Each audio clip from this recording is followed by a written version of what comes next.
It is as if the way our families are set up in Africa, it's as if the way our society is set up, it's like it's set up to fail. And this is why I'm saying this, my people, because when you look at developed world, you find that government intervenes in the way in which children are brought up in many ways. I, my great people, this is Class Healing Shatter, the home of entertainment, matters, politics, relationship, and trending news, guys.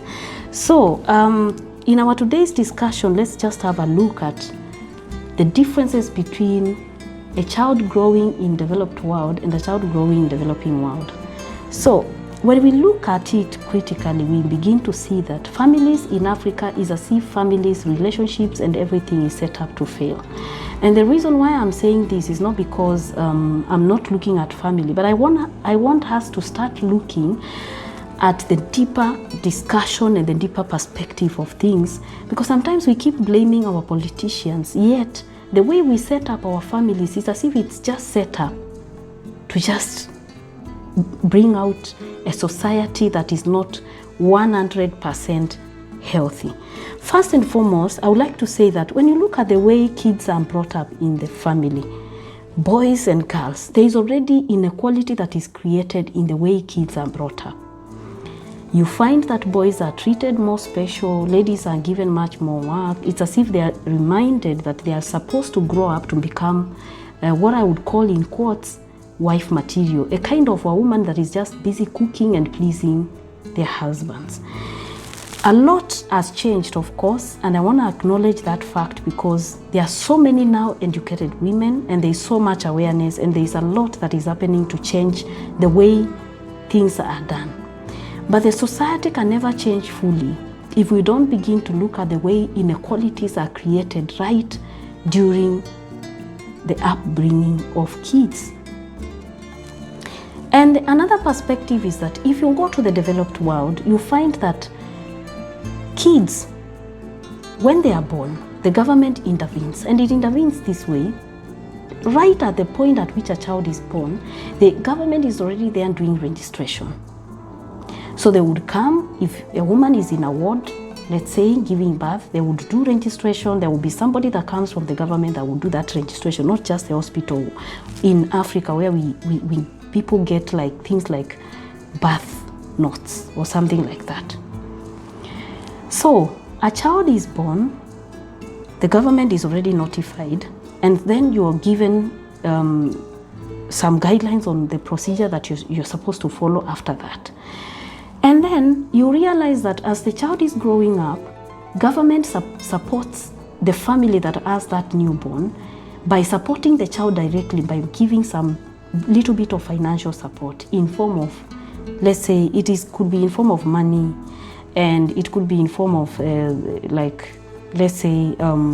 providing information that is relevant to help the growth and upbringing of a child. The government is literally concerned about the growth of that child. This is something that doesn't happen in Africa. Now, when this child in third world country is growing up, you find that at a particular time, there is already some type of child care support. Daycare, those are government institutions that are registered, checked, and counter-checked to provide an opportunity for nursing mothers to be able to return to work and also be able to contribute into development. In Africa, if you go to a home, it's just like a woman is supposed to give birth and stay at home and take care of kids, and everything is just all over the place and nothing is organized in any way.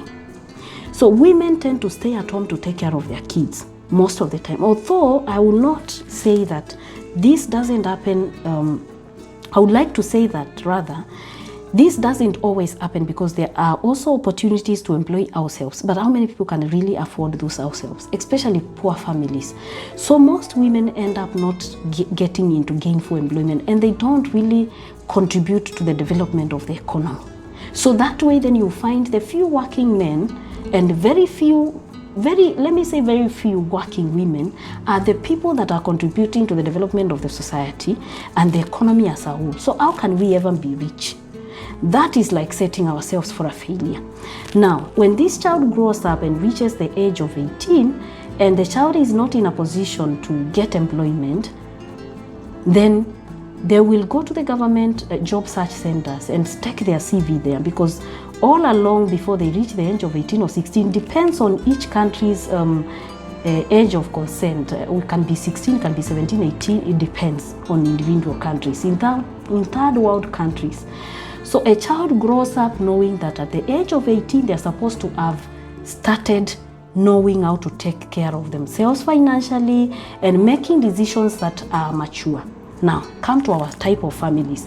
A person is at the age of 30, 40, 50. Some of them are even married. They're already bringing up new kids, and they are still receiving support from their parents, from their siblings. Everything is just all over the place. And this does not give us an opportunity to ever be a developed world. So before we can actually blame our politicians, I think we need to look at the way our society, our family, and everything is set up. So now, anyone that is in the third world country that has reached over the age of 18 or adulthood and is not having a job, they will go for support from the government. And at that particular time, the government is going to assess, are you not failing to work because you are lazy, or are you failing to work because you simply didn't get a job? And if you did not get a job, then like I said, there are job centers to get someone a job. So they would just advise you to get a job. And that money that you get from the government, there is some stigma attached to it. Like, you are lazy if you are able to work and you're not like on medication, or you don't need special help. If you are depending on that money purely, first and foremost, that money is in form of like a voucher. If you are over the age of 18 and you are not in a position to get a job for yourself, and it does not give you an opportunity to enjoy a lot of things like going for holidays or having fun. It's like you're just paid for accommodation and any type of like accommodation, feeding, clothing, and all that. But luxury is cut out. If you come to our type of families, you find that big grown-up siblings being funded to have parties, big weddings, big everything. How can we ever develop as a country or as a society if that is how we do our things? Somehow, my people, I'm here to say that we really need to change the way we do everything in Africa if we want to develop. And it is time we stop blaming our politicians, because the way our societies are set up, they are not set up to be conducive for growth. They are simply set up to actually fail. And if I'm even to talk about the last aspect, if you look at relationships and marriages, that's where everything gets crazy. And my people, please wait for the next video and get to know why marriages in Africa don't really work. Guys, I don't want to say much for now, but keep subscribing if you've not subscribed. Let's see you guys in the next video. Bye bye.